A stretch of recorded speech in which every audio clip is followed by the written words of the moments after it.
If we see corruption in any shape or form, we're going to highlight it. Make we talk. Jeffrey Tavares represents yard and broad and the entire diaspora. As long as it affects the life of our nation, uncover the truth, make we reason, make we talk. And we don't care about no vumva viva va, no upper echelon, nobody is not above the law. As long as it not help Jamaica, make we talk. Make we talk. Unity is strength. Make we reason. Make we talk. If we see corruption in any shape or form, we're going to highlight it. Make we talk. Jeffrey Tavares represents yard and broad and the entire diaspora. As long as it affects the life of our nation, uncover the truth, make we reason, make we talk. And we don't care about no vumva viva va, no upper echelon, nobody is not above the law. As long as it not help Jamaica, make we talk. Make we talk. Unity is strength. Make we reason. Make we talk. If we see corruption in any shape or form, we're going to highlight it. Make we talk. Jeffrey Tavares represents yard and broad and the entire diaspora. As long as it affects the life of our nation, uncover the truth, make we reason, make we talk. And we don't care about no vumva viva va, no upper echelon, nobody is not above the law. As long as it not help Jamaica, make we talk. Good morning, good afternoon, wherever you are, watching and listening from around the world and the Eastern Caribbean. I'm coming on air this afternoon as we stand by for a press conference from Jamaica House.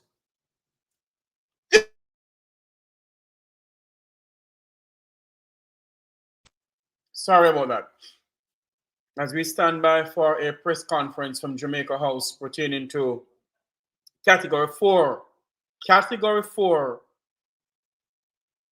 Hurricane Melissa. Jamaicans from all walks of life should be praying now. I can't stress this no better. I've been saying it for a long time now. Ever since we get the word that this hurricane is going to come, that this hurricane is going to be a catastrophic hurricane, I've been saying it, that Jamaicans need to take this thing seriously. And of course, nobody's listening to me or to any other news organization that is having this going on, having this, I want to play a video for you. When I asked Jamaicans to take heed and remove from the sandy gully, I wasn't aware of this video I'm going to show you now, But something kept saying to me to tell the people to move away from the gully bank, especially the sandy gully. And nobody was listening to me. Nobody was taking heed. Not one single soul was taking heed and listening to me when I speak. But let me say something to you now. As I show this video of the sandy gully,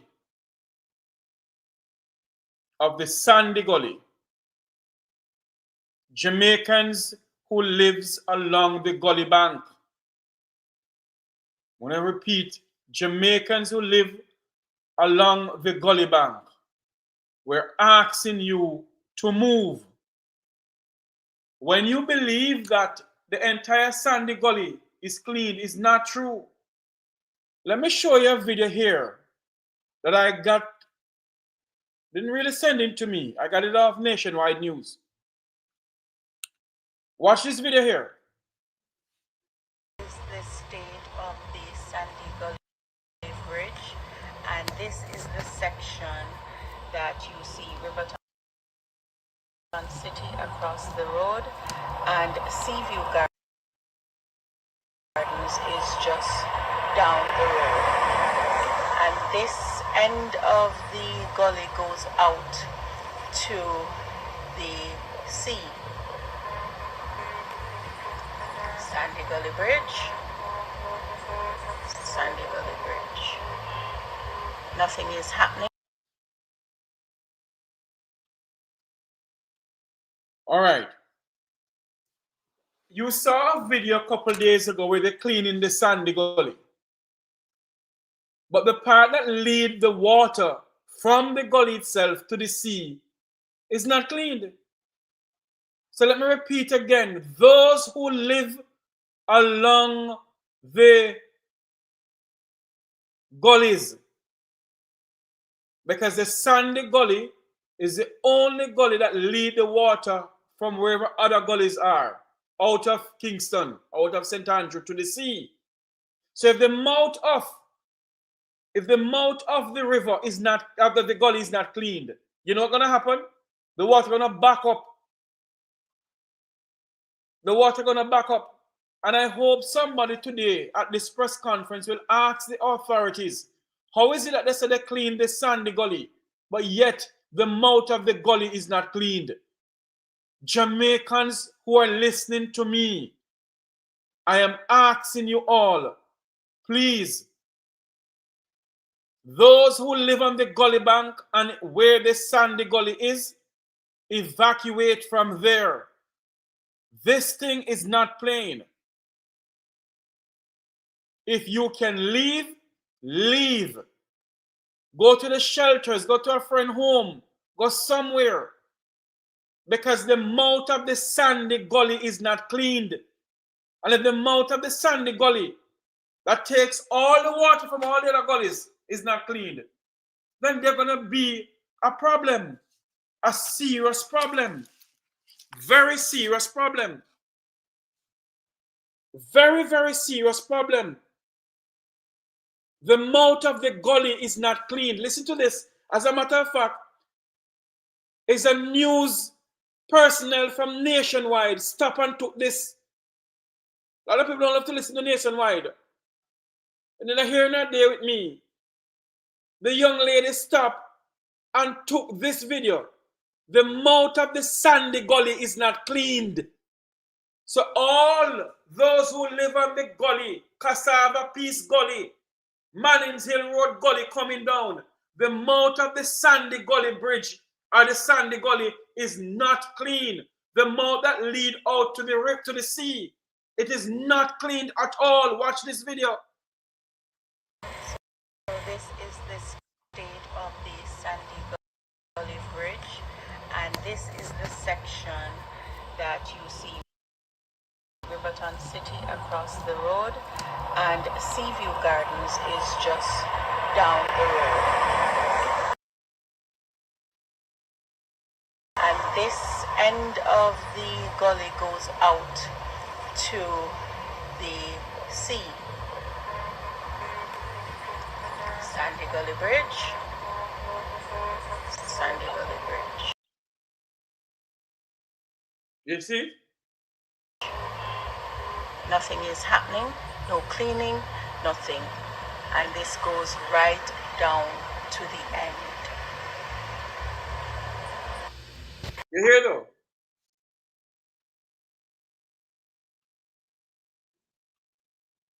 This is It goes right down to the end. The mouth of the Sandy Gully. They had cleaned some part of the gully from maybe Tuesday, Wednesday, whatever time coming down. They have been cleaning some part of the Sandy Gully. But the actual part of the Sandy Gully they need to clean, they haven't cleaned it. The mouth of the Sandy Gully that lead the water out to the sea is not clean at all. It's not cleaned. So you know all this water from Hurricane Melissa that comes through all the water that run off the road up in Golden Spring and all those places that lead to the Sandy Gully. May God help us. No one has cleaned it. And the people them nasty too. The people them nasty too. Because you will clean the gully this minute and the next minute, all kind of old banger and fling long in it.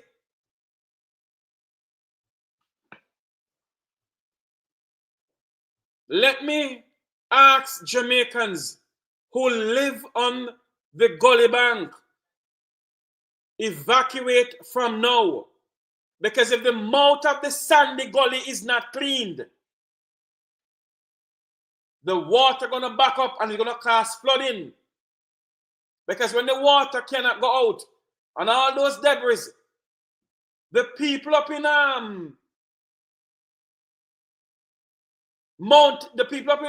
Mannings Hill Road, Cassava, Peace Gully, the people live in Duane Park, and all those places gonna be flooded out.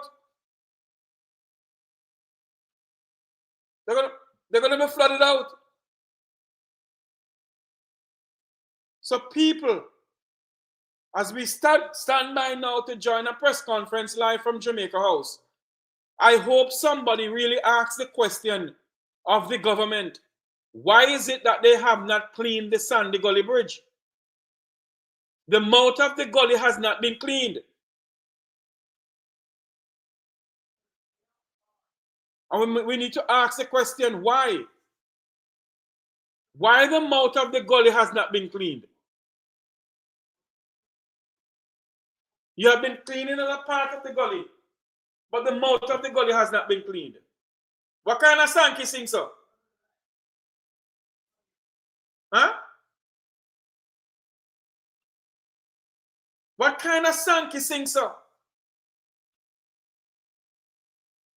The mouth of the gully has not been cleaned.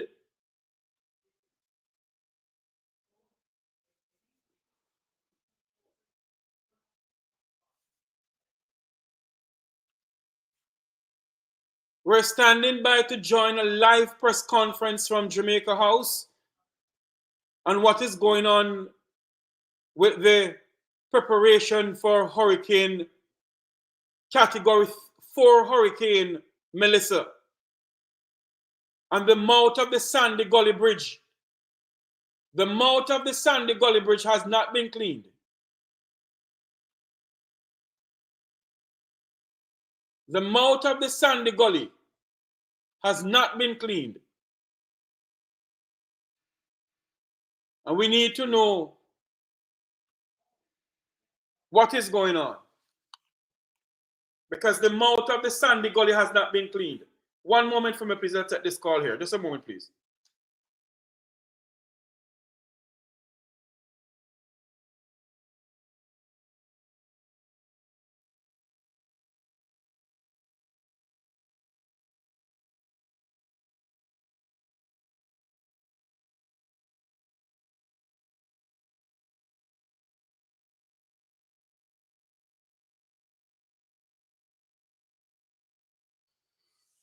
All right. I'm getting some information here coming in from St. Elizabeth. Flow is down. Flow telephone service is down in some parts of St. Elizabeth. And a little rain start fall already.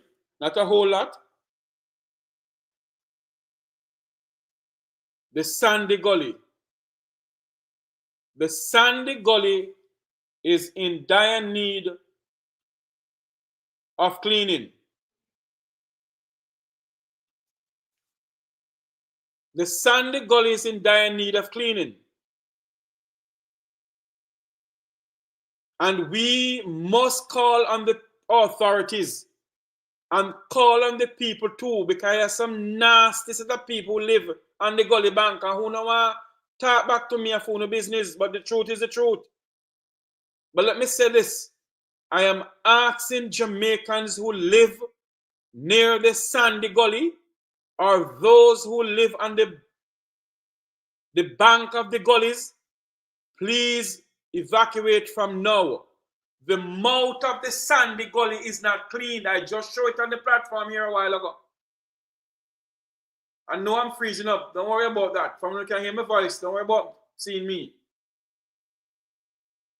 The mouth of the sandy gully has not been cleaned. It is now a minute before 12 in Jamaica, a minute before 1 o'clock in the United States, as the Make We Talk program tracking Category 4 Hurricane Melissa as it bear down on Jamaica. The last 30-something years, this will be a direct hit to the island of Jamaica. A direct hit to the island of Jamaica. And Jamaicans from all walks of life is concerned. And I am very much concerned about Jamaicans who live on the gully bank, who refuse to take heed and move.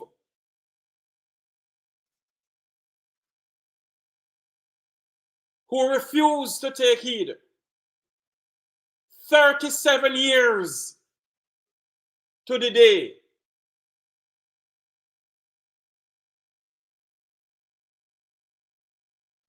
Hurricane Charlie, Hurricane Gilbert, Hurricane Ivan, and others. I want to play a video here before the conference. I don't want to, no, I think the press is going to start anytime soon. Let me not play this video yet. But let me ask Jamaicans, those who live near the sandy gully and on the brink of the sandy gully, please, for God's sake, Jamaicans, take heed. The mouth of the sandy gully is not cleaned. You will see other part of the sandy gully clean come down, but the mouth of the gully is not cleaned. Let me play this video again.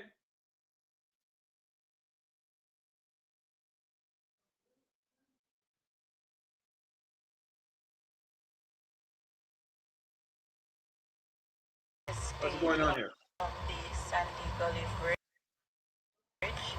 and this is the section that you see Riverton City across the road, and Seaview Gardens is just down the road. And this end of the gully goes out to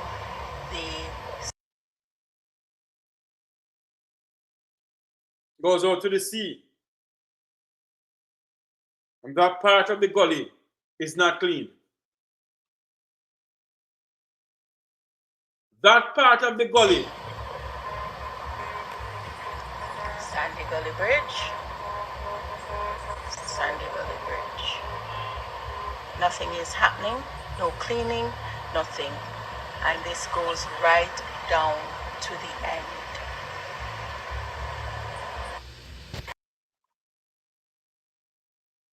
Goes right out to the end. Right out to the end. I can play it again because I got it off this morning. I saw it on Mr. Hughes' program, Mr. Hughes' channel. And I decided to tape over it and bring it on. Listen to this again.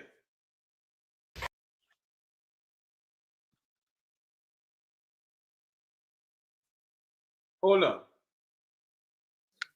System is moving a bit slow. This is the state of the Sandy Gully Bridge, and this is the section that you see Riverton City across the road, and Seaview Gardens is just down the road. And this end of the gully goes out. Goes out to the sea. The end of the gully goes out to the sea. And if that part there to the sea. Sandy Gully Bridge. Sandy Gully Bridge. Nothing is happening, no cleaning, nothing. And this goes right down to the end.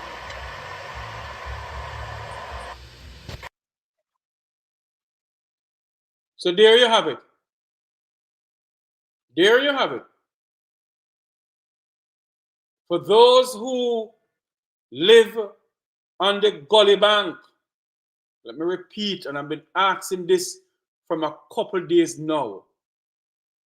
Jamaicans who live near the sandy gully, those who live on the gully banks that come all the way up from wherever Cassava, Peace, Mannings Hill Road come down, you may say, okay, the gully is cleaned. Yes, that part of the gully is clean where you are.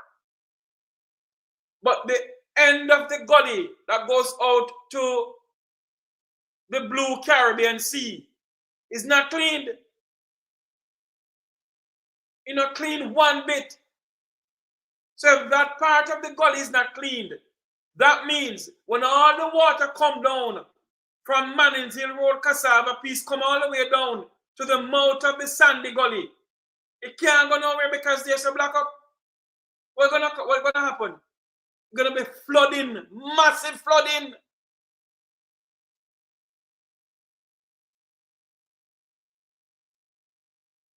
So I don't know what's gonna happen. The mouth of the sandy gully bridge is not clean. The mouth of the gully that goes out into the Caribbean Sea, it is not cleaned. And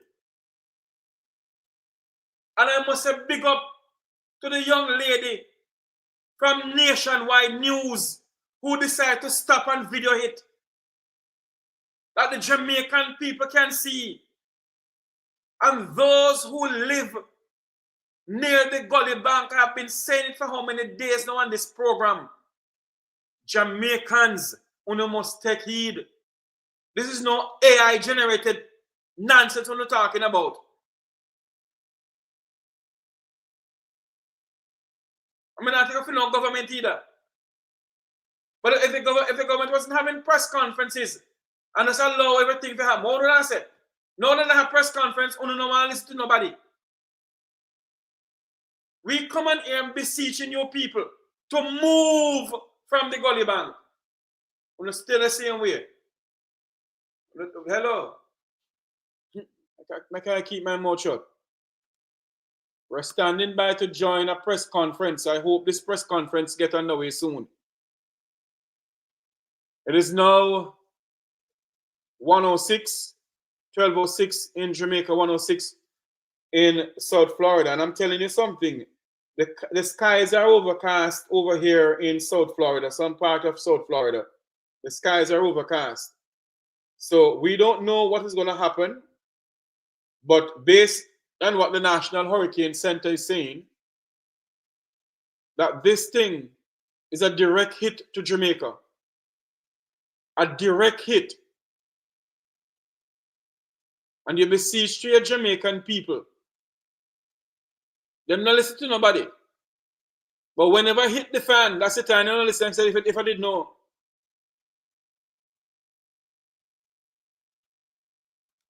I have nothing more to say now. More than we better take heed. We better take heed. I want to show you a video here.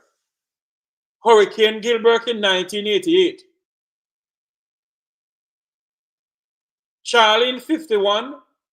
Gilbert in 88. And Melissa in 2025. Charlie wasn't a direct hit. Gilbert was a direct hit? No. But Melissa is a direct hit. And it's going to sit on Jamaica from Monday, Tuesday, start back until Wednesday. So all those water from Monday, from Sunday, well, like tonight here, to Monday, Tuesday, Wednesday, early Wednesday, it may disappear early Wednesday. All those water will be sitting on top of Jamaica. And imagine all those water coming down in the sandy gully. Have nowhere to go. Have nowhere to go. What do you think going to happen? The gully going to overflow. So all those who live on the sandy gully and all those who live near the gully bank, Cassava, Peace and all those places, dog, me, I'm going to suffer. the time has come, enough time for you all to evacuate. Take on a 2 piece of kaya, on a belongings in a Ziploc bag, friend up somebody and go stay with them. At least on a safe. Take on a pride from on yourself and go stay with somebody when I'm at church. If it's into a church, why not you so hard? God did send Jonah to warn the people of Nineveh. And the people of Nineveh not take heed. You know so much warning Jamaica get? And you still getting warning Jamaicans and you're not taking heed? Like I showed in the video with the late Dennis Hall. A documentary on Hurricane Gilbert.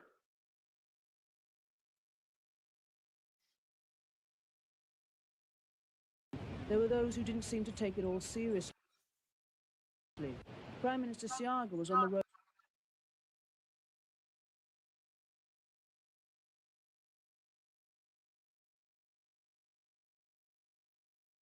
Hold on for me, please. What's going on here?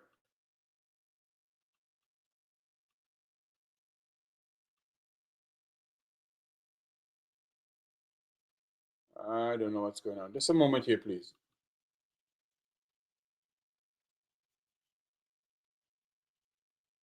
Just one moment here, please. Let me try it again.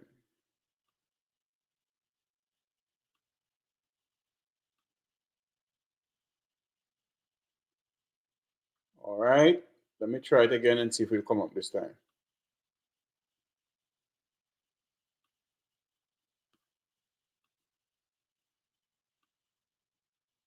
Just a moment, please.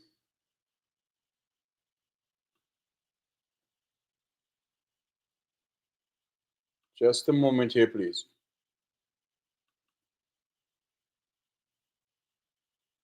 All right.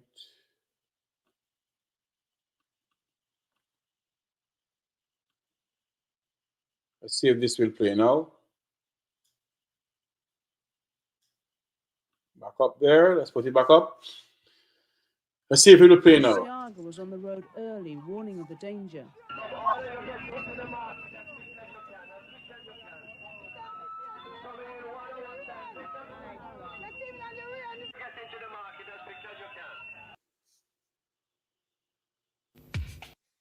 That was former Prime Minister Edward Siaga.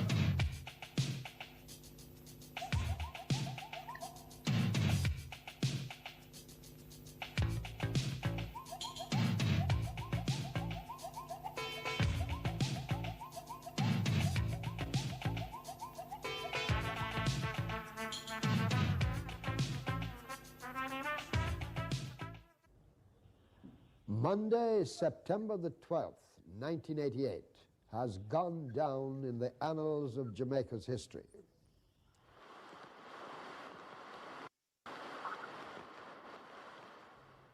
It was the day Hurricane Gilbert came, and with it came death and destruction. Hurricane warnings were out from the night of September the 11th. The nation braced itself for Gilbert, but in the aftermath, just over 40 people lost their lives and damage worth billions of dollars was left behind. In a matter of hours, Jamaica was ravaged by one of the most destructive hurricanes ever to hit the Western Hemisphere.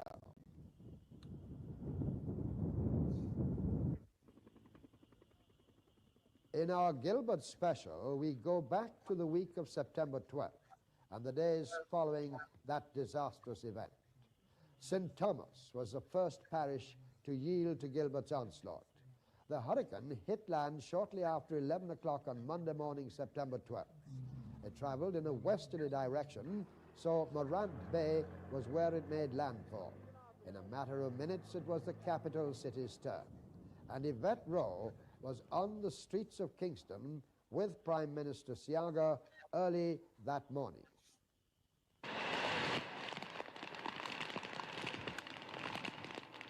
In Kingston on Monday the 12th of September, the rain kept coming. a continuation of the tropical storm conditions of Sunday night and a prelude to Hurricane Gilbert. Jamaica was bracing itself for a hurricane. News of hurricane precautions, flood warnings and the locations of shelters were on the airwaves all morning, yet on the streets of Kingston there were those who didn't seem to take it all seriously. Prime Minister Siaga was on the road early, warning of the danger.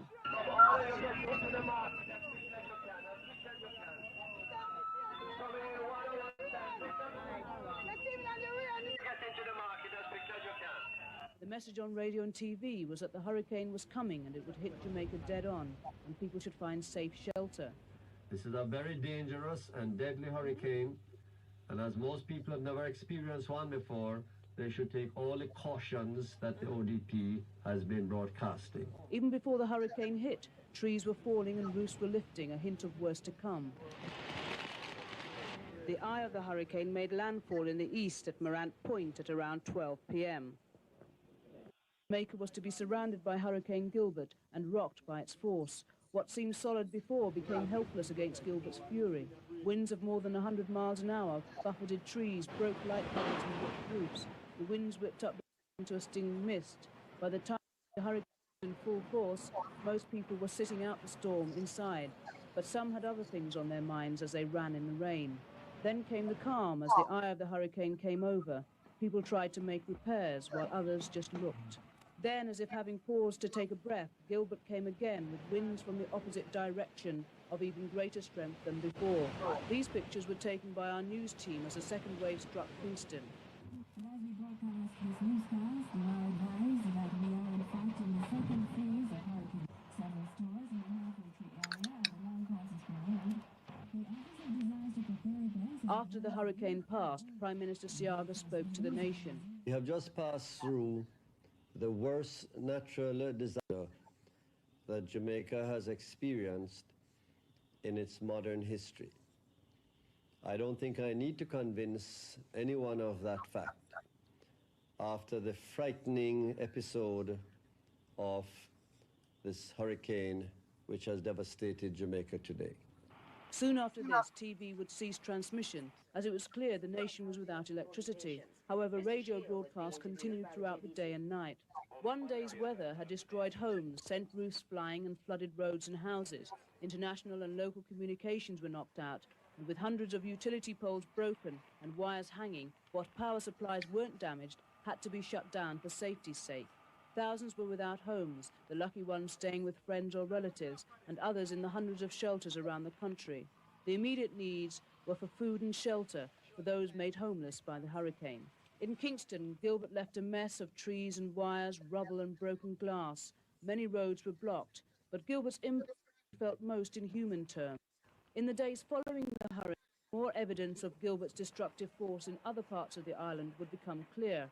But on Monday evening, there was little doubt that Jamaica would face a tremendous task in dealing with the emergency needs, cleaning up and rebuilding what Gilbert had laid to waste. All of these tasks now confront us. But with a will, we'll put ourselves to work. And with the... Stand by for a press conference live from Jamaica House Hurricane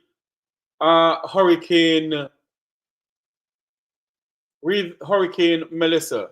Please stand by for that live press conference. Here we go. Official sources of information. There's a lot of information that I saw online on social media, some of it real, some of it not real. And so it's important that you pay attention to legitimate sources. And so as we've committed, each day we will do a press briefing. It may look different ways, but we will come to you every day with our senior ministers. Our ministers are working hard. They are out there doing what is necessary to make sure we are prepared as best as possible. And so tomorrow you will hear from us. Tuesday, you will hear from us. This afternoon, we're here at ODPEM. We're a part of the Emergency Operations Center, and we'll be doing our press briefings from here going forward. And so we thank the ODPEM team for their support, and of course, Minister Mackenzie, who is the Deputy Chair of our National Disaster Risk Council. He has been leading on all of our efforts in relation to our preparedness, and he has been absolutely excellent in support and in terms of us being able to come to you and give you accurate information. So with that said, I know what all of Jamaica wants. All of Jamaica wants to hear from Evan, and you want to also hear from the other ministers, but I know first you want to know what's happening with Hurricane Melissa, that yesterday was a tropical storm and right now is a Category 4 hurricane. So Evan Thompson, please come and tell the people of Jamaica what is happening.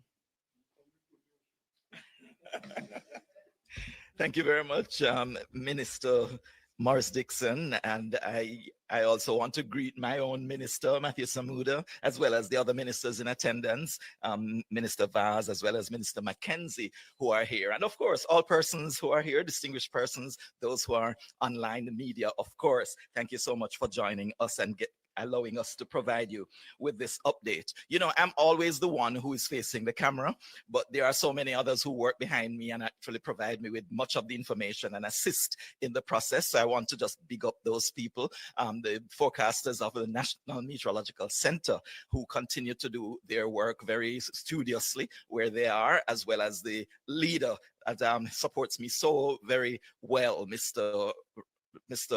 Rohan Brown, who is the head of our weather services. Now we are at bulletin. We have the last bulletin that we issued from the Met Service was bulletin number 37. We only do 7 bulletins per day. So, you know, we've gone over 5 days writing bulletins every 3 hours. So it has really been a tedious task, but we have consistently been doing it. And we recognize that the road ahead is still far. We do have a lot more bulletins to write and a couple of more days that we'll have to be engaging in that activity. But the latest information coming to us and shared with the public is that this system continues to move toward the west. If you take a look at the picture that's on the screen, you'll see where the center of Hurricane Melissa is located. The system is a Category 4 hurricane. This is moving toward the west at this time. The last location showed it to be south of Kingston. So it has already passed the longitude of Morant Point. It is now just about at the longitude of Kingston and will continue to move westward. But then it is expected to make its turn toward the north. We'll show you that track in just a moment, but you can see the rain bands that are associated with the system as it continues to move westward. Here is a slight loop just showing the development, but the eastern part of the island, it seemed to have been experiencing some rainfall, but it's not consistent. It's really periods of rainfall and actually just coming from time to time and very short periods. But we are experiencing some rainfall over sections of the island, and that is expected to increase as we go through this Saturday and going into Sunday. This is another image of the satellite imagery, but it also shows where a lot of the lightning strikes are in this system. Most of them on the eastern side of the center and in the bands that are surrounding the system. But we are seeing the white area where the dense overcast is moving over toward Jamaica as it moves toward the west. Then this way, we are proud to say that this is our radar image right here in Jamaica, the radar that's operated by the Meteorological Service. And you can see a very distinct eye also being projected on this image. So we see also where the rainfall is occurring in the system, and it is, as you can see, starting to affect sections of the island with the outer bands of this hurricane. Continuing just to show you where the system is moving, we see that it is expected to continue moving toward the west, if you look at that picture, and then it would turn toward Jamaica from the south, moving northward, moving over Jamaica. That's the same track, basically, that we've been sharing with you over the past day or so. And it is expected to be a major hurricane continuing in this way, moving right across the island as a Category 4 hurricane. That is what is projected. It could go for a brief period as a Category 5. That's yet to be seen, but right now the forecast is that it will move over Jamaica as a Category 4 hurricane, and that is expected to start early on Tuesday or maybe very late on Monday, depending on how this system actually starts to move, if it moves at any quicker pace. Right now, the fastest I've seen it move is just about 6 kilometers per hour. That's just about 3 or 4 miles per hour. And so we're watching it moving very, very slowly, ambling over the waters, and then gradually moving closer and closer to us. This is the projected track moving across the island. You can see with that dotted line. But I'm showing this picture really because I want to show you what those green areas to the south and even to the north are, because they represent where the storm surge is expected to affect Jamaica.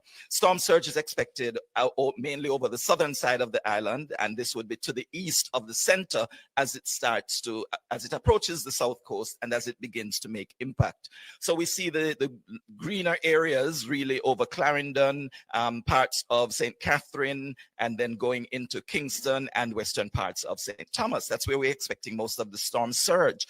But if you take a look at that area, just east of the Portland Cottage area, and of course, where you see those lighter greens and the browns, that is where the highest storm surge is expected to take place. So if you're anywhere in this general area, if you can take a look at your map, I'll tell you what the names of some of the communities are in maybe the next briefing. But for the time being, this is the general area that we do expect to experience most of the storm surge, which means waves pushed onto the land and possibly getting as high as 13 feet. Continuing on the picture here, we'll see the amount of rainfall that we are expected to experience across the country. I told you that we've started to experience some rain, but it has not been intense thus far. But when you look at this picture, you'll see that intense rainfall is projected across the country. This shows that we could have 20 to 30 inches of rainfall over the eastern and some south central parts of the country. And then even in the higher elevations in the east, we could have over 30 inches, getting close to, in millimeters, close to 1,000 millimeters over the period of the system moving across us. So this is tremendous rainfall that is bound to cause widespread flooding right across the country. And it is something to be noteworthy for all our communities. I believe there are flooding potential areas in every parish of our country. And so you need to know if you're in a flood-prone area, if you're in a low-lying area, you need to take note. If you're near to a river course or a gully, you need to also take special note and find some alternative location that you can move to should you be threatened by the heavy rainfall. This is just another picture of the clouds over the area associated with the hurricane. And here we can see another image showing the satellite picture, and we're seeing a lot of the showers and thunderstorms from this system. The track outlook, there are a number of projections, but I won't go into any more detail with these pictures, just to tell you that we need to continue to monitor what is happening, continue to listen to the bulletins that are issued by the Meteorological Service, and of course, be prepared for quick action if you need to take that action. All preparations should have been completed, and we really should just be in a safe, a secure place, waiting for the system to move over us and pass over us. So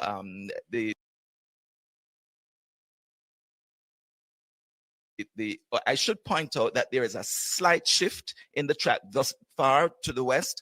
We're hoping that we'll see more shifts that would eventually take it off the country. But right now, the forecast is that we will be directly impacted by the eye, a landfalling between Monday night and Tuesday morning, and it will move across us right through the day on Tuesday. Thank you. Thank you very much.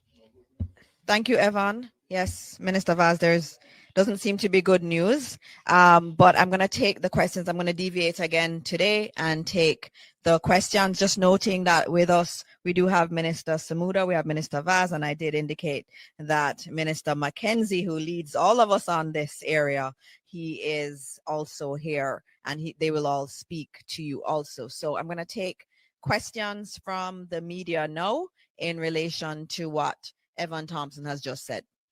All right, we don't have a roving mic. We're in the emergency center. So if you could just stand and I can repeat the question for Jamaica to hear. Greetings, everyone. I'm Jason Cross from The Observer. I want to find out from Minister Mackenzie what's the status of the shelters at this point in time. He's gonna come. I wanted Okay. questions for Evan, just on. For Evan. Yes. Oh, Okay. All right. Does anyone have any questions for Evan Thompson? Everything is clear. All right. So every part of Jamaica is going to be affected. There is a lot of rainfall that is projected.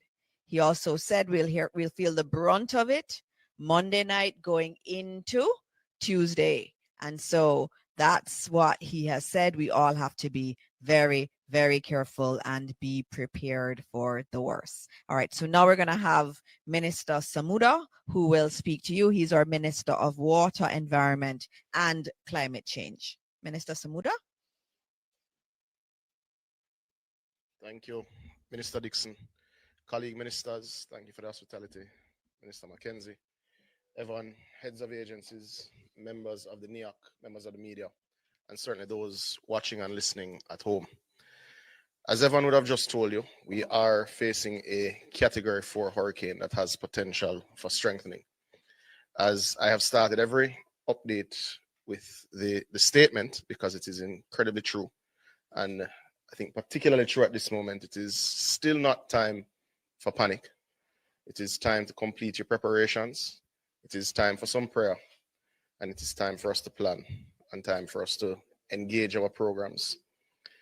This storm will test our systems. I want to publicly put on record my thanks to Evan Thompson and to his entire team, leadership all the way through the organization, as they've been working 24 hours a day, not on shift or I think in teams. I think every team is fully engaged over the last 10 days as we've been tracking this unusual storm. So I want to publicly thank the Met Service on behalf of Jamaica and the government, because they've been doing an awesome job in keeping us up to date and giving us the information that we absolutely need to plan.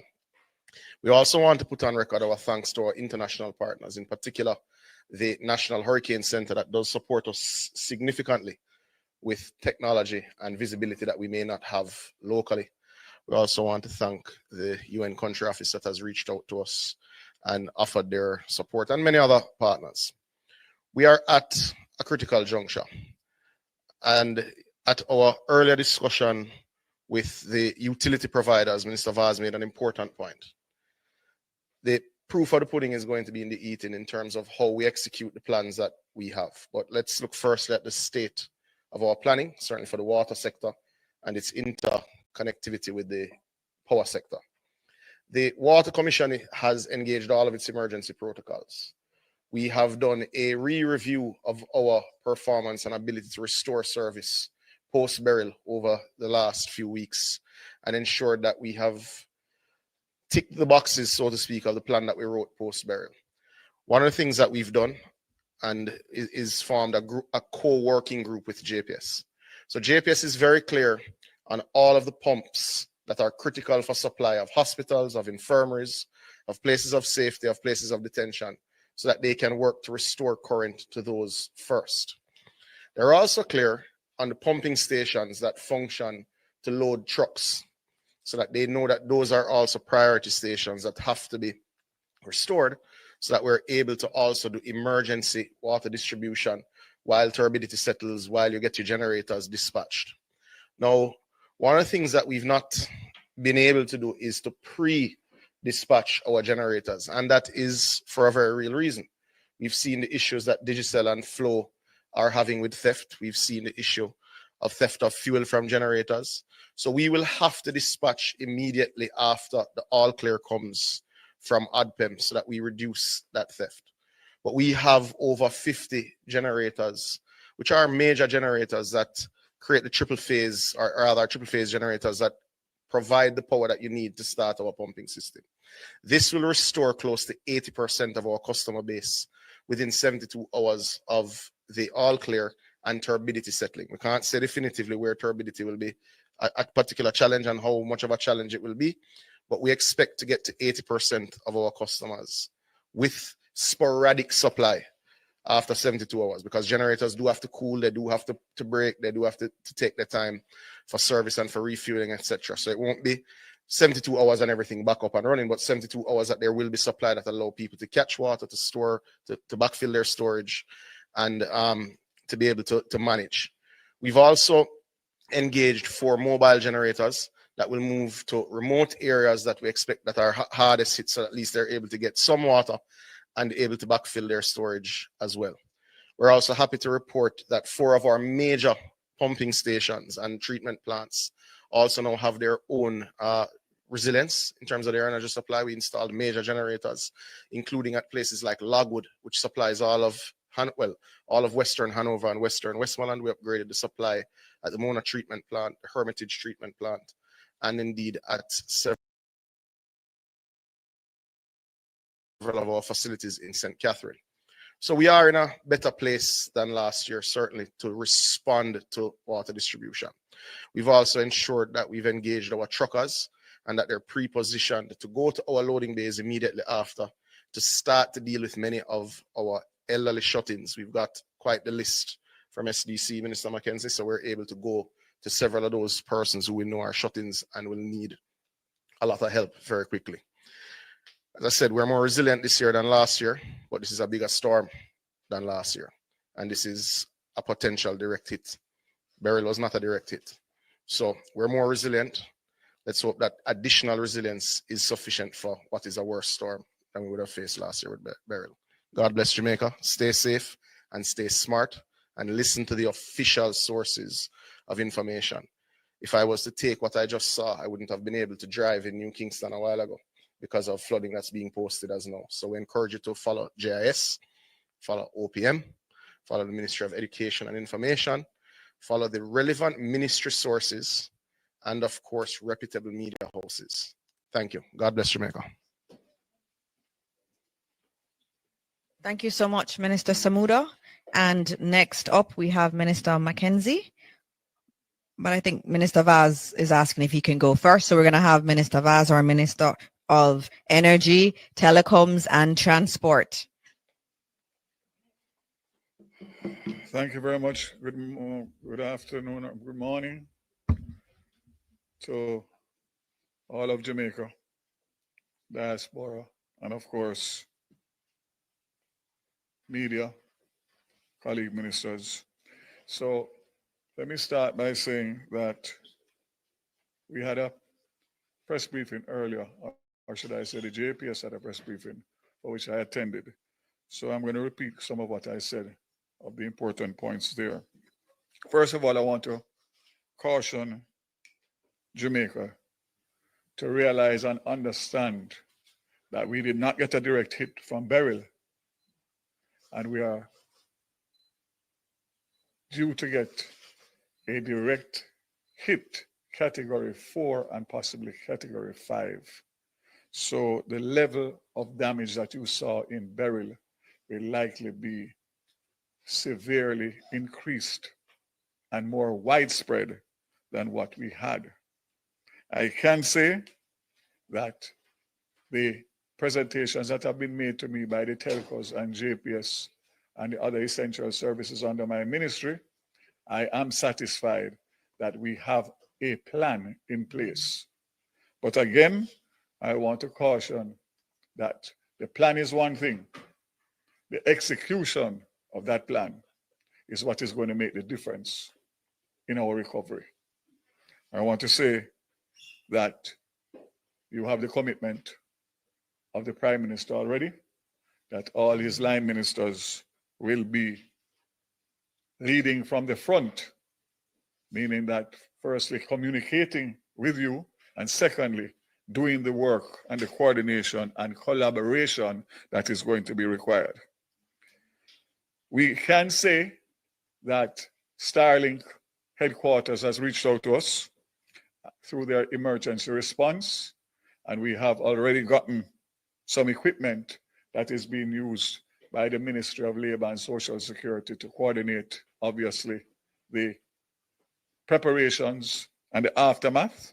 And I can say that Otben also has either received or will receive shortly another set of equipment that will allow for us to be able to communicate during and after the storm. So we will intensify that as needed, depending on when the assessment is taking place after and what additional we need. I can also say that both international airports are now closed we accommodated 11 flights out of Montego Bay this morning, and we closed at midday. JUTC remains operational for evacuation, and they are coordinating as we speak with ODPEM and the police. As the storm draws or the hurricane draws nearer, obviously there'll be more requirements for us to be able to respond. I want to say again, at this point, there's always been a hesitancy when evacuation orders are given. Do not take this one lightly. This may be the one. So follow the instructions of ODPEN and Minister Mackenzie and the government of Jamaica, because we have your safety in mind. And top priority, low-lying areas. I'm sure Minister Mackenzie will speak on it, so I will leave it for them. The toll, east, west, and north, south. I have already signed the order, and I'm just waiting to effect it. So as soon as everyone tells me that the weather is up on us, we will open the toll booths free of cost, and that will remain in place, including the aftermath, to allow for emergency responses and for persons to be able to access and get to their families, their businesses, and their properties. JPS. I was bombarded on the way here with a WhatsApp that is circulating about when JPS is going to shut down the various parishes. It is fake news. Only listen to JPS directly on their social media or their releases, and Government of Jamaica trusted sites and communication apparatus. I can say that between when I went to JPS earlier this morning and coming here, I have now received the request for force majeure from JPS officially. And for those who may not understand force majeure, let me just say, it is a contract clause that relieves a party from fulfilling their obligations when an extraordinary event beyond their control, such as natural disaster, makes performance impossible. So, in essence, the license has certain conditionalities, and in order for them to be relaxed, in order for them to respond, they require the government of Jamaica, who gave them the license in the first place, to sign a force majeure.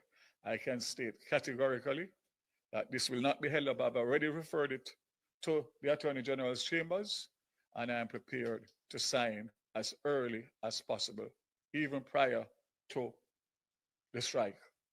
So you can rest assured that JPS will not be hindered by the conditionalities of their existing contract.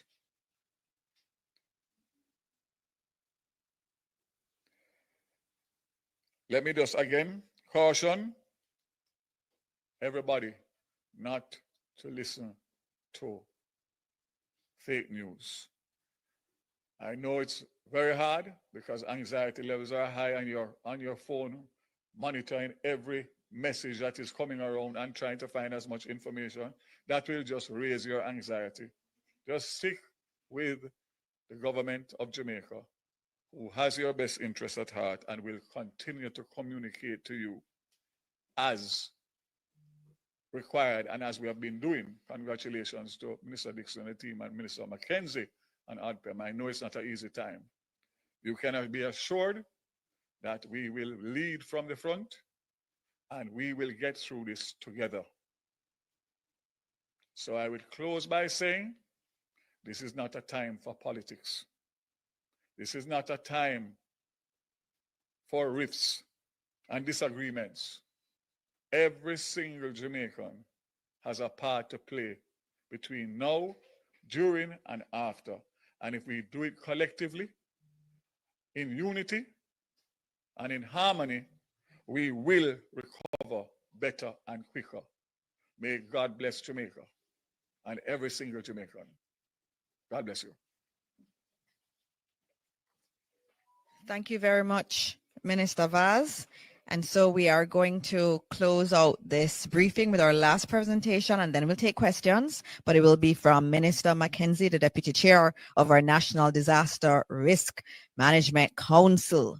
And he has been the one that's coordinating everything, and so he'll have some very important updates for the country. Thank you. Thank you, Minister. Thank you, Minister, colleague, Minister Evan, officials from ADPEM and members of appointed minister,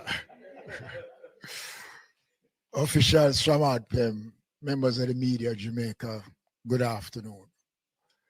First of all, I'd like to advise the country that we have activated all shelters across Jamaica.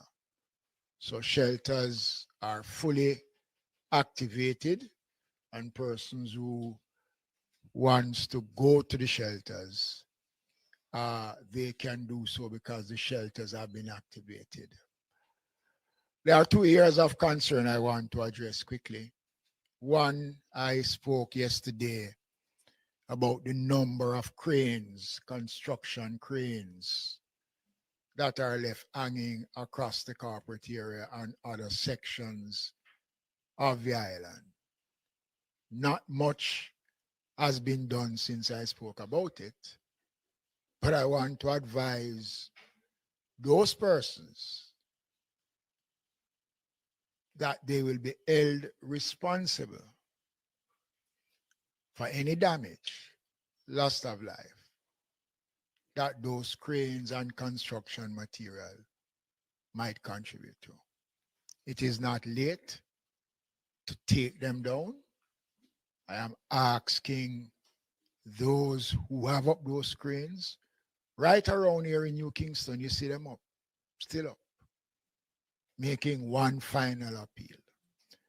The other area of concern involves some of our homeless population.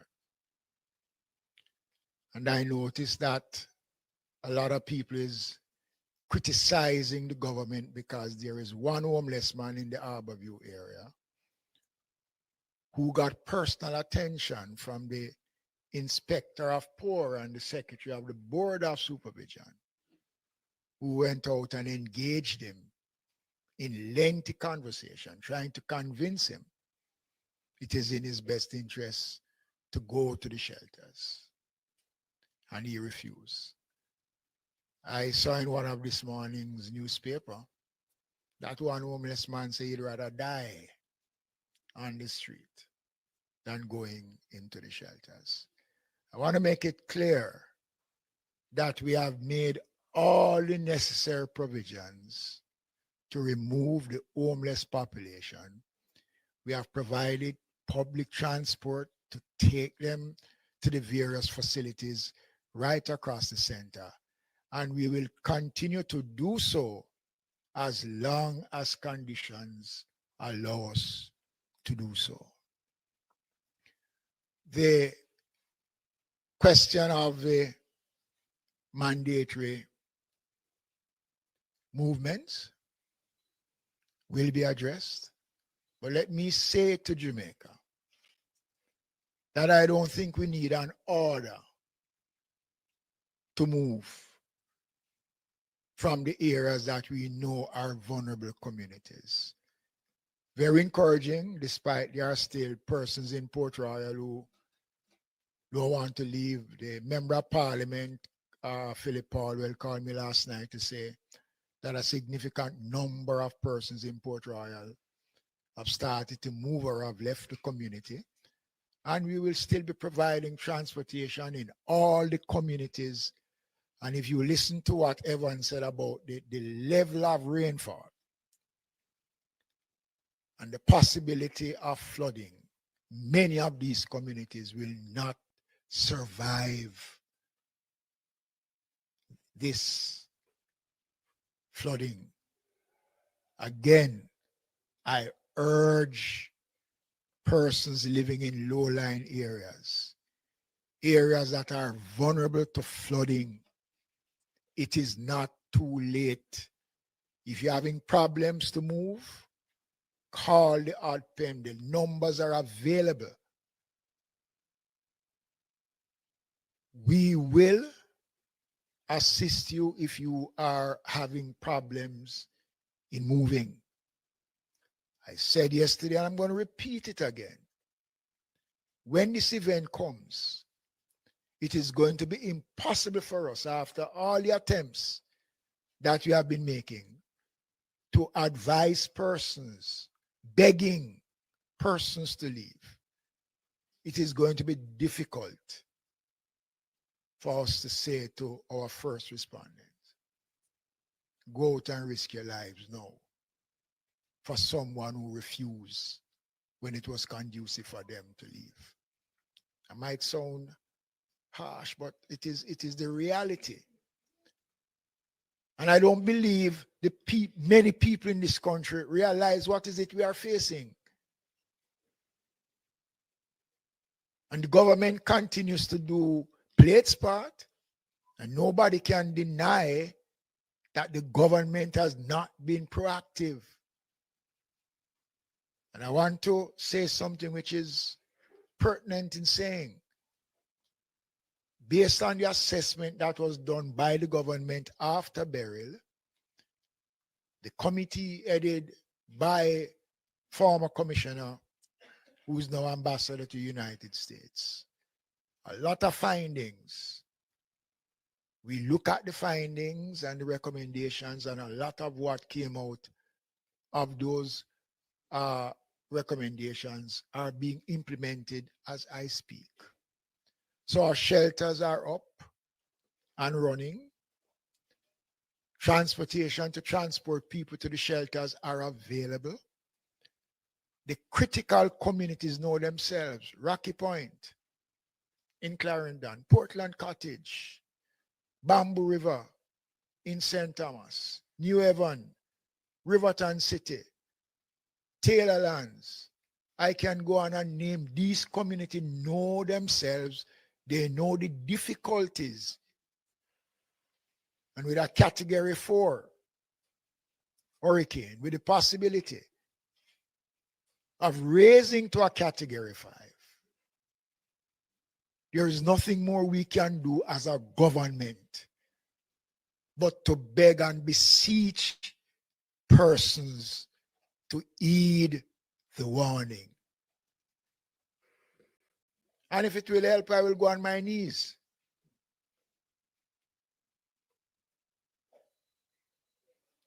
It is the collective response of all of us as Jamaicans that will take us through. This is just the beginning.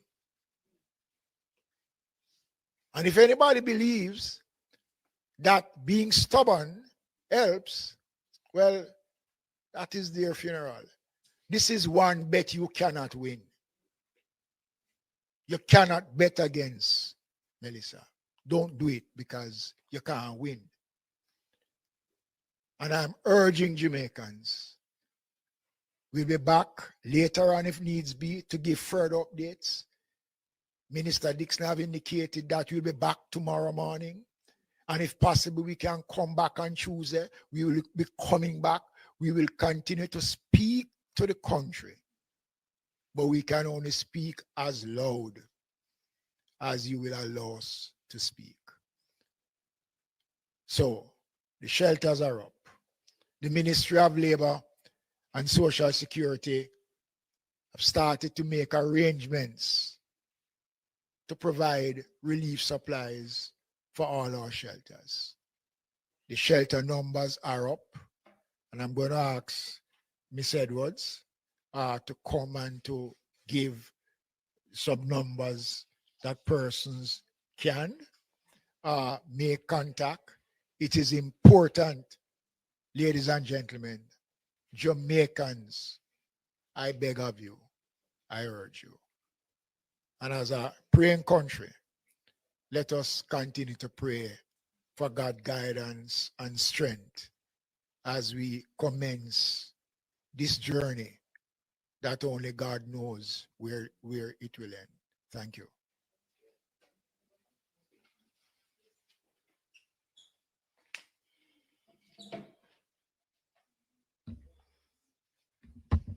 Okay, good afternoon, Minister Mackenzie, Minister Vaz, heads of entities here, board chairman, ODPEM team, media. The numbers that Minister spoke about will be, of course, placed on various. Can't hear? I have to speak a little louder. Is this better? All right. So just to indicate that the numbers that Minister spoke about will be accessible on the various platforms that are there for the information that is being provided by the ODPEM. And we want persons to, of course, go to these platforms, the ODPEM website, the WhatsApp channel, the JIS, all of the information that we have for emergency numbers, high risk areas are all there. We, in terms of shelters, we do have approximately 31 shelters already activated. And so persons, we ministers seem to be taking the information very seriously. And we just want to encourage persons. It is a very dangerous hurricane that is approaching us, and we want to make sure that every Jamaican is safe. And so we are asking persons to heed the messages from the various entities, the Met Office, the ODPEM, the JIS, the other entities of government that is providing information to keep us safe. And we can't overemphasize the importance of us being prepared, of us taking the information seriously, because we don't really want to have any sort of catastrophic information or any sort of catastrophic or life loss on this watch. And so I just want to encourage every Jamaican out there to take the information seriously. Persons that live in low-lying and flood-prone areas, we ask you to evacuate because the storm is approaching us. And so I just want to just say to the teams that have been working very hard, thank you for your work. Thank you for all of the efforts that you've put in so far. The coordination is a number of parts. And so, it is, to bring it all together and to have it seamless is, a lot of dedication and hard work from a lot of persons from various entities, ministries, and departments. And so I just want to just say that may the Lord just keep us safe through the passage of this storm as it approaches us. And we just ask you all to also be safe. Thank you very much. Okay, thank you very much. And also the emergency number for ODPEM, you can always call that number. There's a team here in this building that is taking the calls. If you're in any trouble, you can call that number. Yes, we have the numbers online for all shelters, but there's a main number here, and we'll put it up after this press conference. There's some questions. Minister Vaz, I know you need to give us some more updates, and then we'll take more questions. Just to reiterate Minister Mackenzie's message a while ago, I just received a WhatsApp update from the JUTC. They have responded to 4 evacuations calls since yesterday, I suspect through ODPEM. As far as Flaggerman in St. Elizabeth, where the residents refused to board the bus.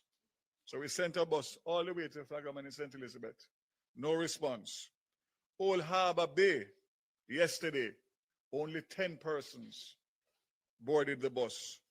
Port Royal and Raytown today, same response.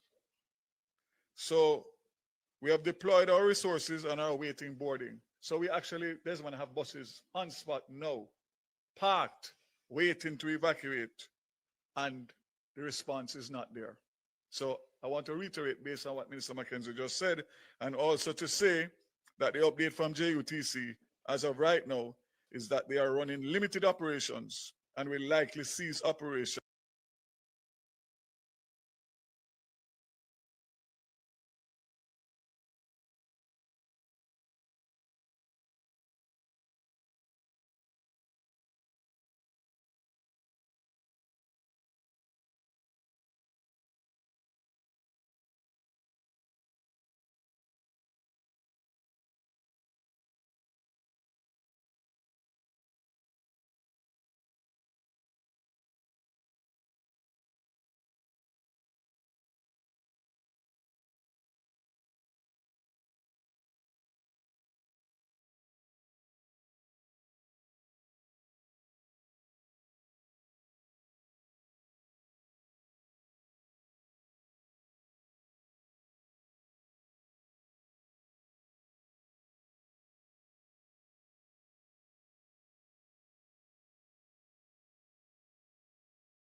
Taking the questions from the media, and we also have some questions also online that have been coming through, and so I'm going to be able to ask those questions that are coming from the public. But let me start with the media that's here.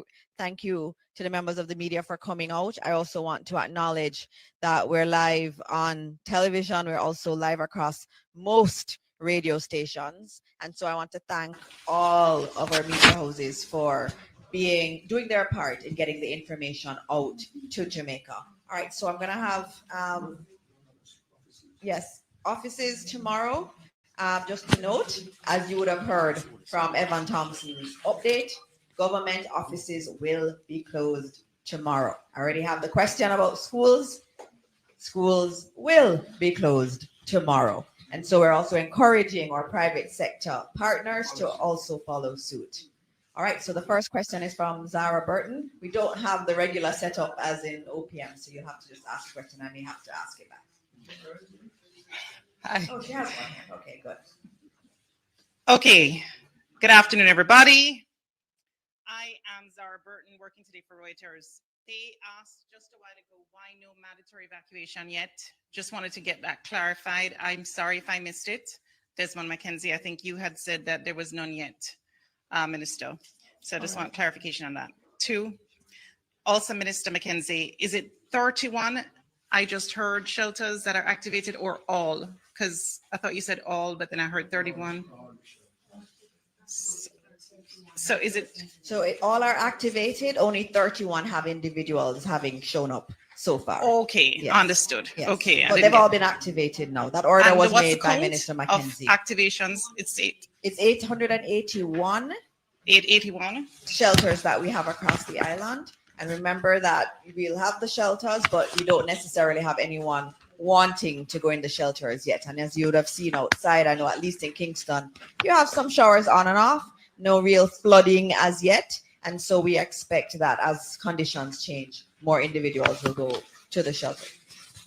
218 persons are in the shelters now. That's the number I'm being provided by ODPEM. Okay. Yes. Also, God, what is this? Minister Vaz, this is for you. Internet for reporters. I just wanted to know if there is a provision possible when you speak to the Starlink people for us to, let us say, patch into something special so that we can get access to internet consistently throughout the storm. The best case scenario for that would be to be in touch with Stargate directly. But Okay. We can discuss it. Okay. We'll do what we can. Okay. Also, set schedule for reporters for the daily conferences. Will there be, any kind of like set schedule that you're hoping to at least, or general guidance that you can give us throughout the storm? Okay, Or I will you- answer that one. Yeah. So in terms of schedule for briefings, we will be doing this each day. Today we moved into the emergency center, so it took us a little while to set up thanks to the GIS team and the ODPEM team. But tomorrow morning we'll have our usual 10:30 briefing. Now that happens at 10:30 because ODPEM needs time to liaise with National Hurricane Center in the morning. And so at 10:30 tomorrow, we'll do this again right here in ODPEM. We are also willing to do other briefings as the day goes on. I know some media houses have asked if they can have their reporters ensconced here, and we will allow that. That's usually the way it happens. So if some media houses want to have their people here with us, they are allowed to be here with us. We don't want a information vacuum out there, and so we're being as open as we can. Okay. Questions? Thank you. Oh, Evacuation orders. And so that is actually being worked on as we speak. I expect that later today you will hear some more on mandatory evacuation orders. Given what Mr. Thompson has said, it is looking like we do need to do that. And you would have heard from Minister Vaz that buses were sent to particularly vulnerable areas. Individuals at that time yesterday did not want to leave. We may have to do evacuation orders, and that decision is going to be taken later this afternoon. And we will tell you as soon as it is done. We'll send out a media advisory on it. All right, Mahiri. Afternoon, everybody. Mahiri Stewart, Nationwide News. I know Minister Morgan isn't here, but if there's anyone that's been in touch with him, in terms of the Sandy Gully, I know there are residents near Riverton and Seaview Gardens who are concerned about the growth that's in there at the moment, worried about the inches of rainfall, and they want to know if there's any emergency clearance that will be done in that area, and if not, what should they do? I did speak with Minister Morgan, and work has been taking place in the Sandy Gully. But the information is that those who are working had to go and deal with their family. But the work to clear the mouth of the Sandy Gully to allow free access will continue for as long as possible. If it's a case where it's not completely clear by the time the hurricane is expected to meet, what would the advice be to people in that area?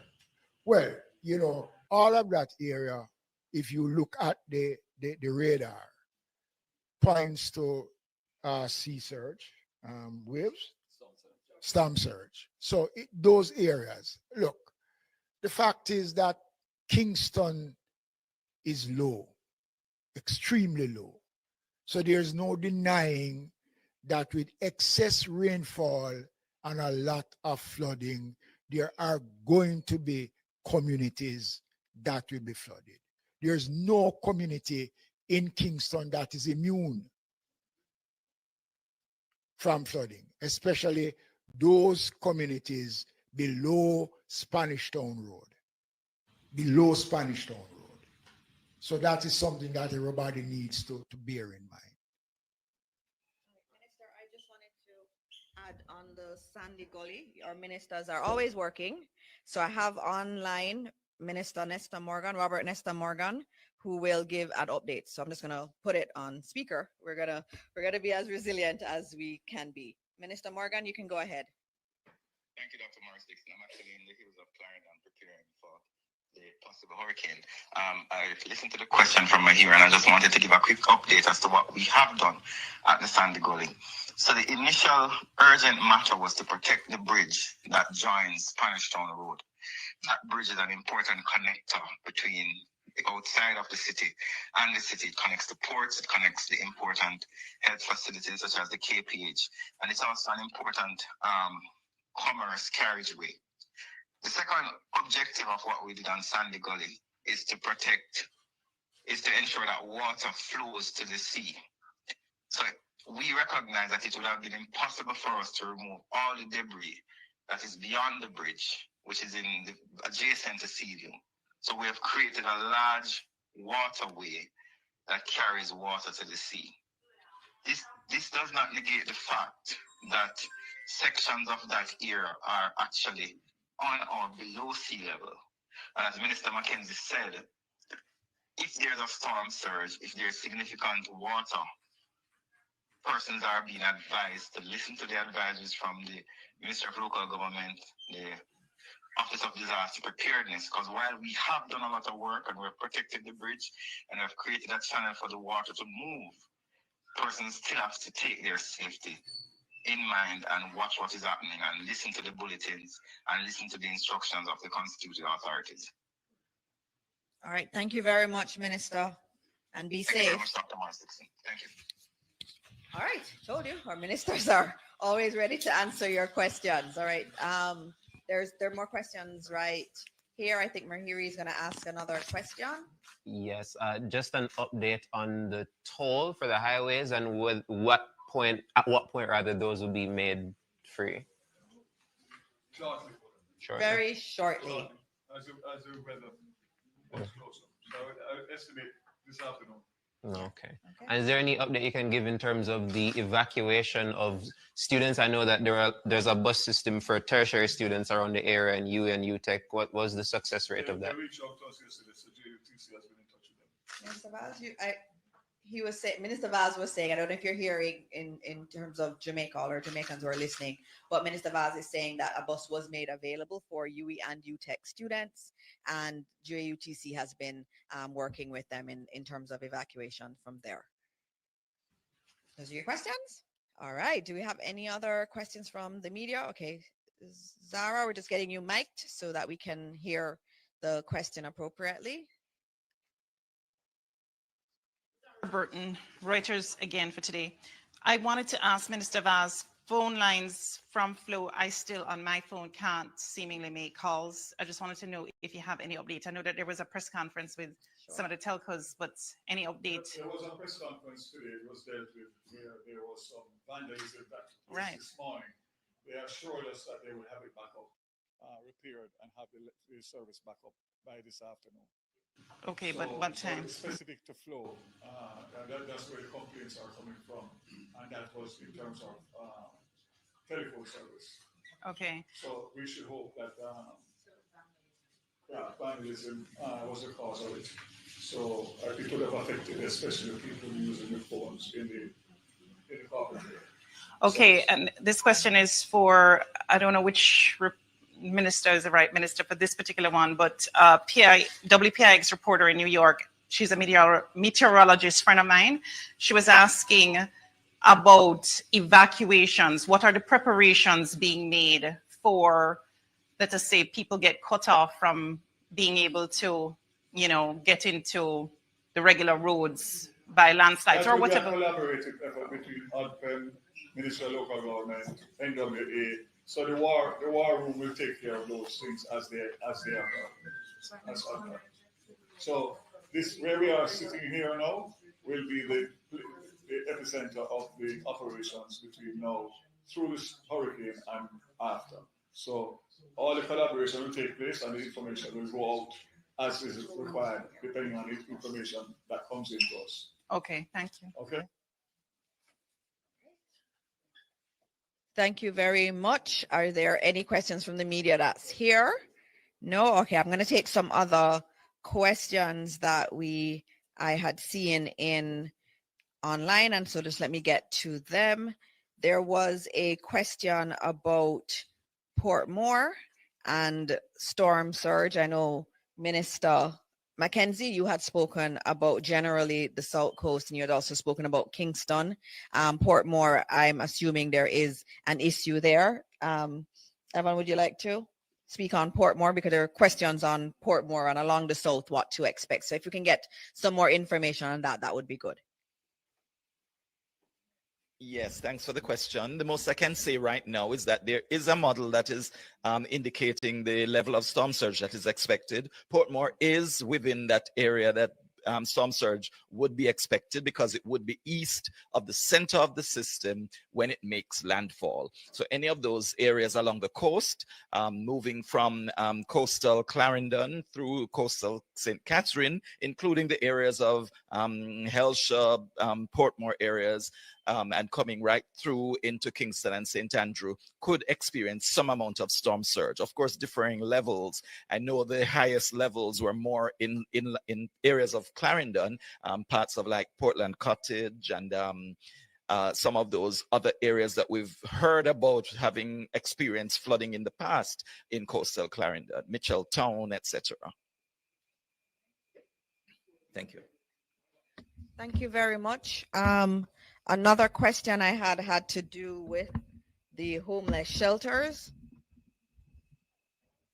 My GIS team, what do we do? Thank you. I have the best team at GIS. I have to tell all of Jamaica, they're just absolutely excellent and so supportive, and they're all here away from their families, and we do appreciate them so much. I have a question about the homeless shelters, Minister Mackenzie. I think they're asking about where these homeless shelters are. I know we've posted them online, but if you could just say a few words on the homeless shelters. The homeless shelters are situated in every parish capital. So we have drop-in centers, we have shelters, and there are also some of the homeless are being housed in certain sections of the shelters that are situated. So a homeless person, they will know where to find it. There are still people on the ground as I speak out there dealing with the homeless population. So every parish have more than one shelter for the homeless. And let me say this, based on the survey that we were doing on the homeless population, we would have identified locations where these homeless people are. And that survey has helped us to go and find those persons. So it is not difficult this time to find them, because when we did the survey, we found them at the location that they would normally hang out. And we have been moving the homeless persons.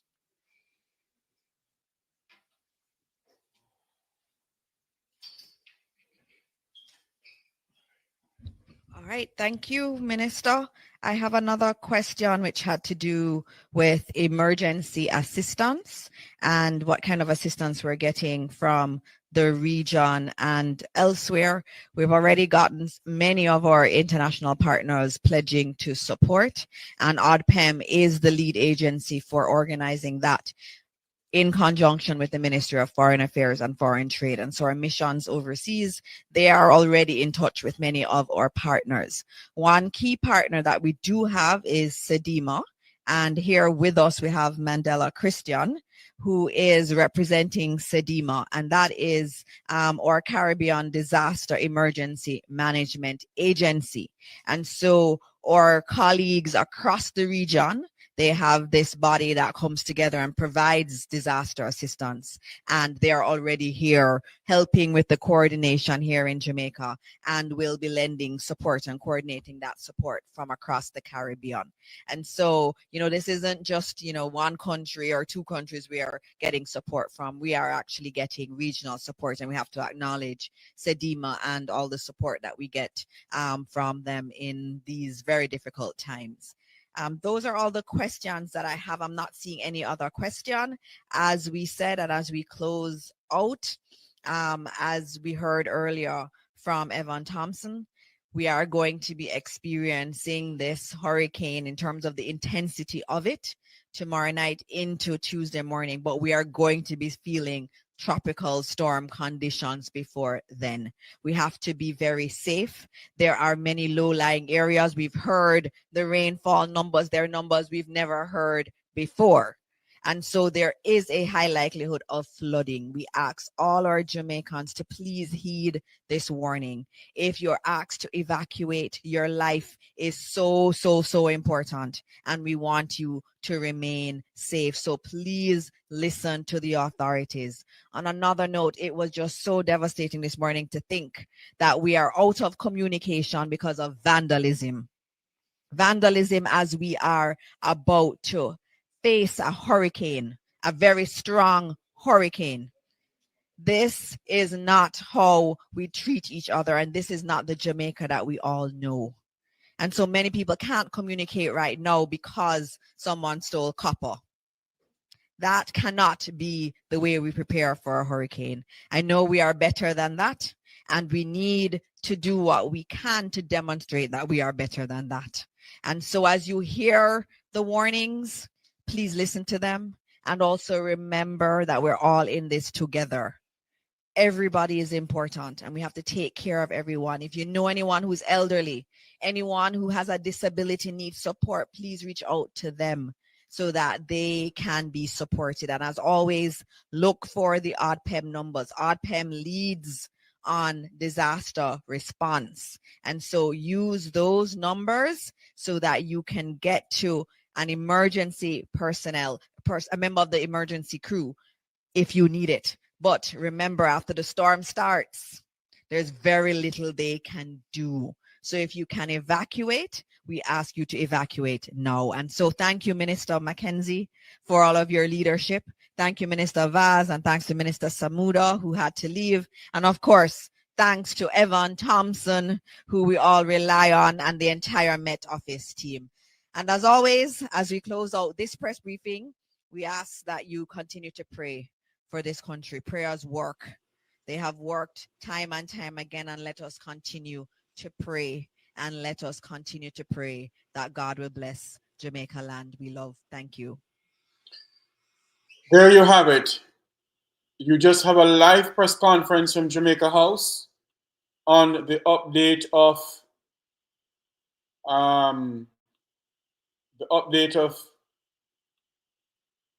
what is going on with Hurricane Melissa. You can see Evan Thompson, Desmond McKenzie, and Darrell Vaz there. And as what the minister just said, we must use our head.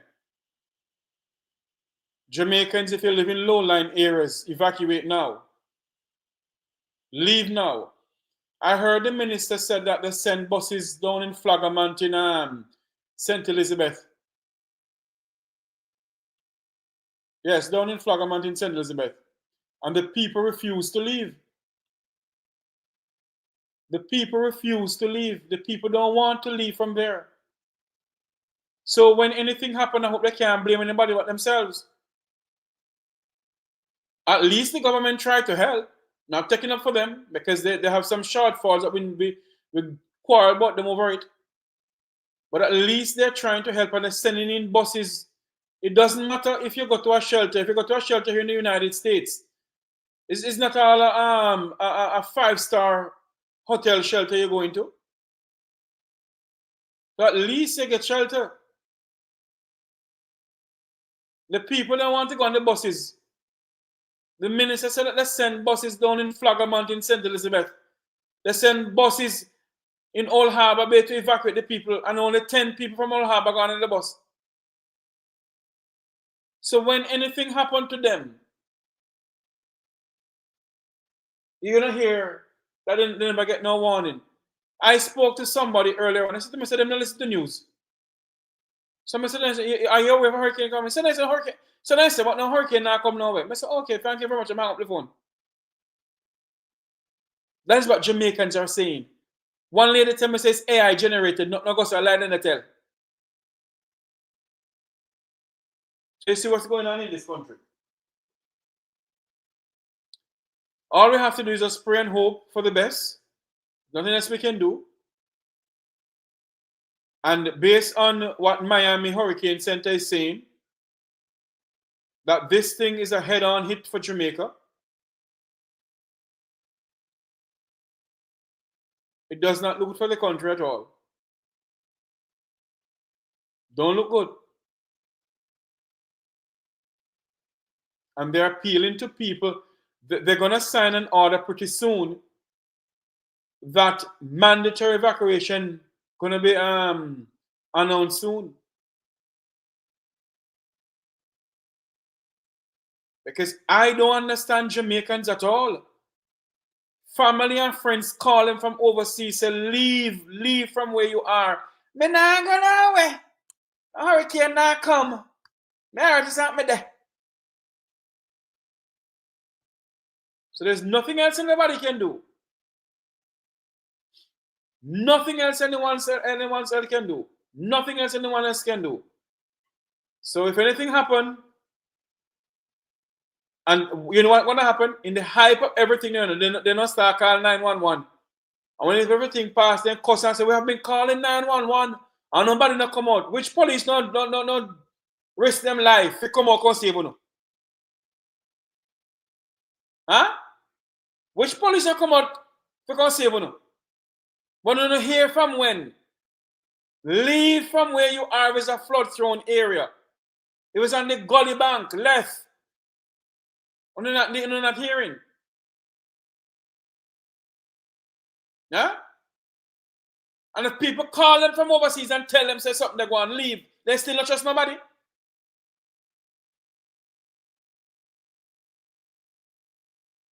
People that talk on air that they must leave and they still not trust nobody. They don't trust government, so they don't trust nobody. And they don't listen to news. God help us in this country.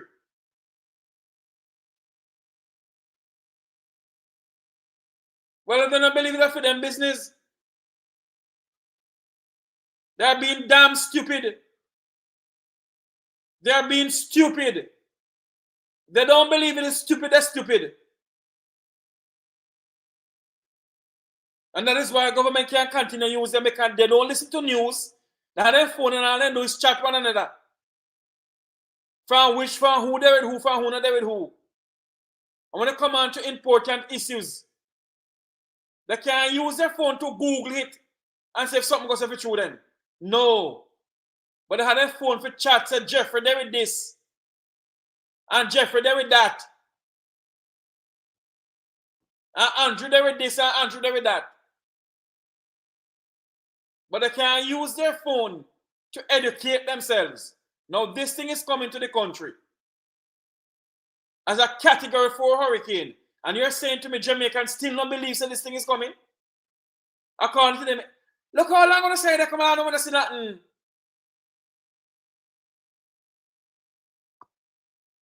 The thing is moving so slow because the waters around Jamaica is hot, piping hot. So the thing is sucking up all that heat.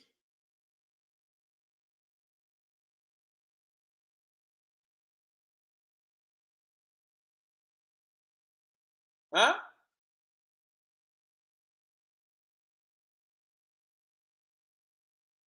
So tell me something now.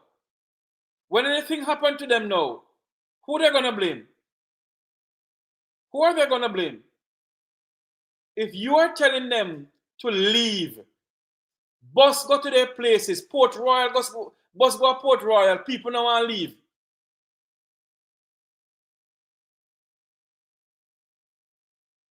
So hold on, you know, when they see at the building with you,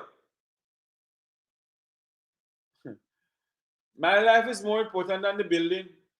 God will provide the next building. If it even take another 2 years, God will still provide the building for me. Port Royal people now don't want to leave. Old Harbour Bay people don't want to leave. And all those things. And I don't care how you try to educate them. They don't want no education either. If government not educate them, and we are here trying to educate them and they don't want it either. So what should we do?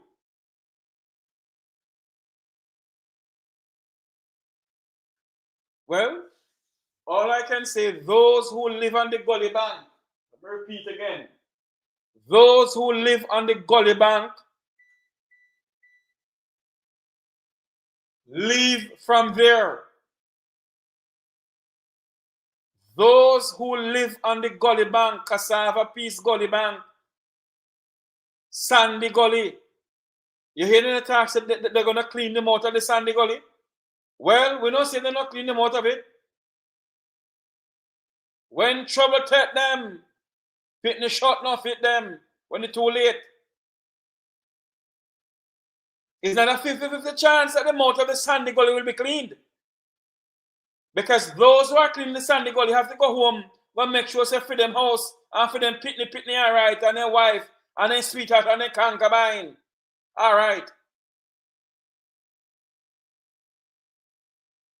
And if we make sure so the concubine all right, you know, and the sweetheart all right, and then the wife all right, the sweetheart and one of the concubines. So there's enough 50-50 chance that the Sandy Gully mouth that run off the water into the sea gonna be cleaned.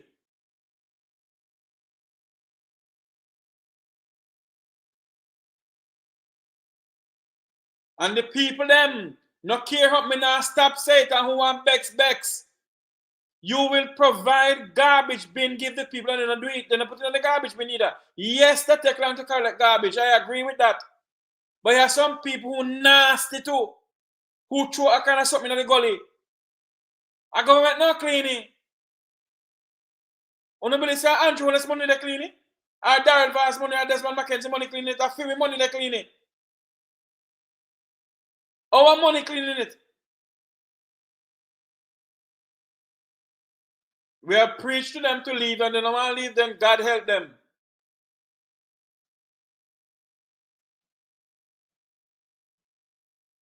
They love material goods, material things in their life.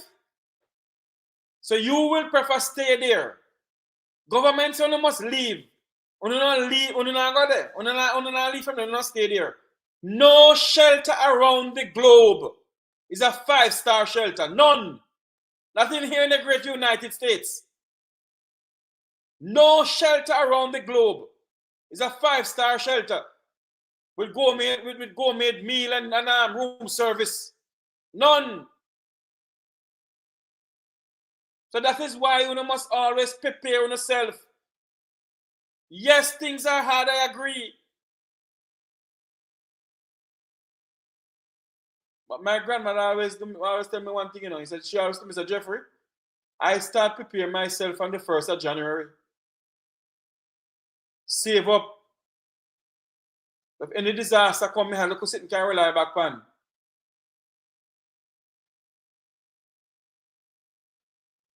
Anyway, may God bless you all. May God guide and protect the people of our country. And may God speak to their hearts and their mind before this thing really hit. That majority of them may leave from where they are and go to higher grounds. Because only Almighty God can turn this thing around. No man can turn this around. And if God sees it in his mercies to turn it around, he will. If he doesn't want to turn it around, there's nothing we can do. Nothing we can do. It is all in the hands of Almighty God now. And God I think there's a part in the Bible, I'm not sure, and if I sin, Lord, forgive me, that we must use I'm paraphrasing now, we must use common sense. We must always have a mind of our own. You can't, and it also said those Christians who love to read their Bible and go to church, the Bible says must listen to those who are put over you. Yes, then go on with their antics. But this is a natural disaster ready to happen. And if they're telling us to evacuate, to leave from where you are, and we don't want to leave, don't expect them to send out police and soldiers in the hype of anything to come and rescue anybody. Don't expect that. And those who thief the cable from the telephone companies down in St. Elizabeth and so forth. Why there's no telephone service down in St. Elizabeth? And it's a set of wicked.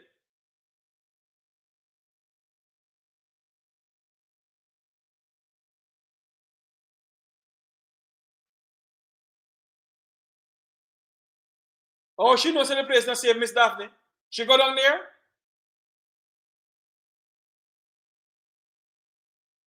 Well, whether the place was safe, yes or no, I don't know. But there are some people go on the thief already, then thief the copper to make the flow, telephone system flow. People who use flow telephone in parts of St. Elizabeth and other parts of Jamaica, their telephone system is down now because somebody got thief the copper. But cut the telephone line and thief it.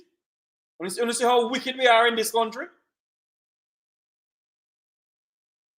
But people don't say, no, not go Sir Jeffrey. Andrew cut it off. God Almighty, help me, Lord. Anyway, my fellow Jamaicans and those who are listening to us, all we have to do is pray for our country and pray for our people. That our people may grow some cabeza and take heed. Take heed. Because if we can't take heed, if we can't listen and take heed, how are we going to learn?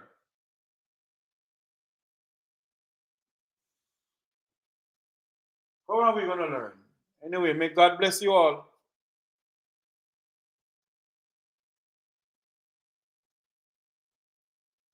God bless you all. Miss Daphne, you could have begged to the blue in the face if they know I leave, nothing we can do.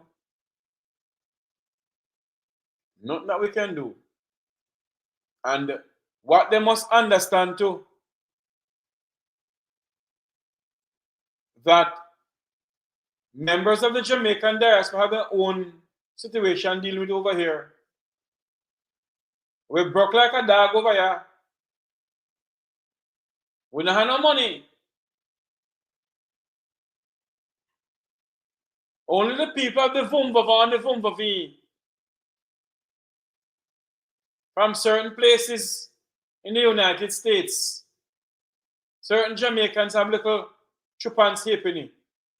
And all of we have no money because things hard for we up here too. So we don't know what will happen. But we'll ask Almighty God for just do something for Jamaica, Lord. Because only we depending on.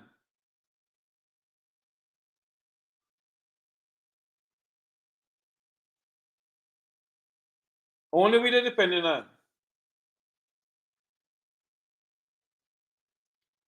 And some of we not have it. But Father God know what He's doing.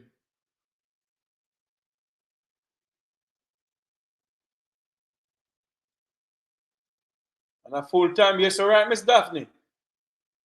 Hurricane Melissa belongs to the PNP, not the JLP. It's a natural disaster and a full time without the damn politics in this country. This is a natural disaster. Ready to happen. Ready to happen. It's on the way. Gotta run. May God bless you all and may God bless our island home, Jamaica. May He have mercy on us. May He have mercy. May Father God have mercy on all of us. Hurricane threatening for Jamaica. A war soon break out in the Caribbean and the Caribbean Sea between Venezuela and the United States. We have to be on our knees asking the Supreme Being to grant us some favor and have mercy upon us. Natural disaster is about to happen and man-made disaster is about to happen too. So we are caught between the rock and a hard place. And all we can do is ask the Supreme Being to be our guide and our protector. Because no man on earth can make us safe. Only Him can. May God bless you once more. And may God bless our island home, Jamaica land we love. Good afternoon, everybody. And continue praying for our island home, Jamaica, at this time in our lives. Jamaica needs us. And we need Almighty God.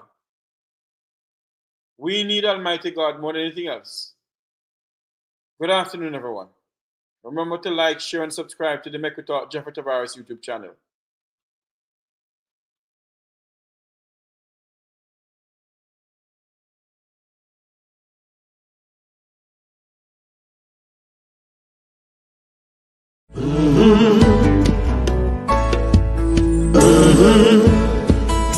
When the game gets rough and this life just seems so tough, make we talk, my people, make we talk.